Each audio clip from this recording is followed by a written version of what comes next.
Hi guys, welcome back to this channel. I want to congratulate you for coming all this far. It is about resilience if you wanna get to be if you want to get from a novice to advanced stage in Python. And as promised in the earlier videos, today you're gonna do now an introduction into Python functions. Understand what Python functions are. Just a basic introduction before we do a deep dive on the functions. Now, as I said earlier, functions is just a block of code or a bunch of codes that perform something, okay? So we want to begin with a simple function and then understand how it works and how to define functions in Python. So let me use comments starting this stage. So we want to define a function, okay? And to define a function, we have to use the term def. Like that, Python will definitely know you're going to define a function. So I want us to come up with a simple hello function. I can just say this is a hello function like that, and then we put these quotes and then we put the colon there. But now immediately you press enter into the new line, you realize that already Python has indented for you. That is because it automatically indents so that whatever follows after a new line, after you have defined a function after a new line, is what all the contents in this one belong to that function. So and usually this indentation is 4 lines, okay? So you can see if we do this, it will be 1 2 3 4. Actually the indentation is 4 lines. Good. So we want just to print a simple function that will just welcome the user. Just say hello like that, maybe welcome, and then we're done. But now when you also press enter into the new line, it will assume that you are still entering content into that function, but you want to jump out of the function. Good, like that. But if you print at this stage, let's say we want to print at this stage, nothing happens because we have just defined a function, but in order for the function to work, we need to call that function. So uh, let me put uh, an explanatory note there. I can use comments to do some explanatory notes. I say let's call the function like that. And how do we call the function? We just say hello function like that. So if we now run this line of code, it will print hello welcome, and that is how we define function. But let us try and make things interesting. Functions can take arguments. Arguments, these are arguments or parameters that you can pass along a function when you want something to happen. An example, we can pass along the hello function a parameter called name, and then here we want to uh,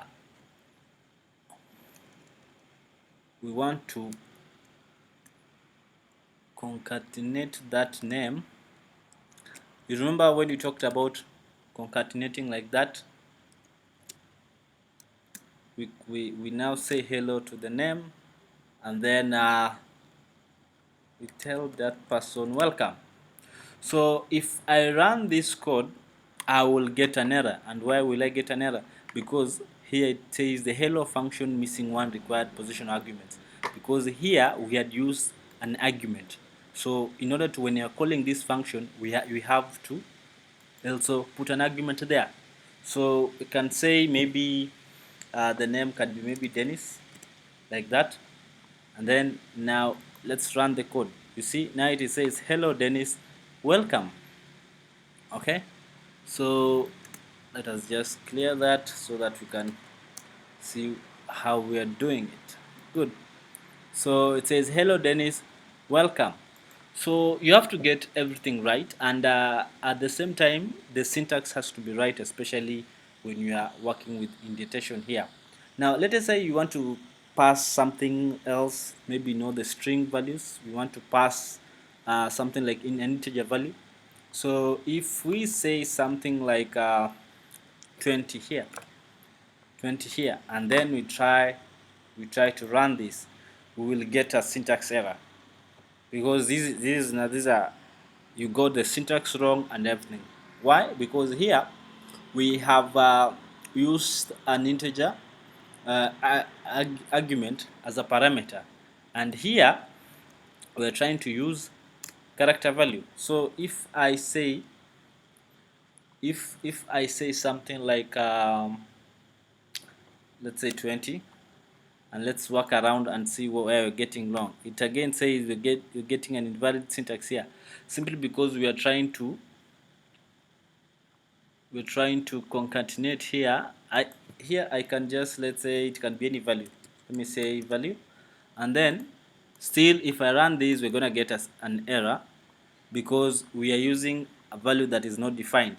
So let me use value again. I've just changed that, but again after using value, we are having now a problem here because I'm trying to concatenate a string variable with an integer value, which I've just used here.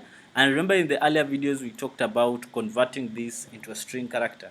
So if we use the string, if we use the string function here, we will fix that. You see, now let me clear this so that we can have a good look at what you're doing. Yes, now if I run this function, we'll see hello 20, welcome. So this is a basic way of defining a function and calling the function. And we've also seen how you can you can also pass argument in a function, and it doesn't only mean you can it is limited to string variables. You can also use integer variables to pass along functions. So guys, I think you can do some introduction, create some functions, see how they work, get some errors, rectify those errors. That is how you learn. In the next lesson, we're gonna look, we're gonna do a deep dive into functions and understand more on how we can work around functions. So guys, if you are new, remember to watch the previous videos so that you can catch up, and remember to subscribe so that we can keep on making this channel engaging. Bye bye.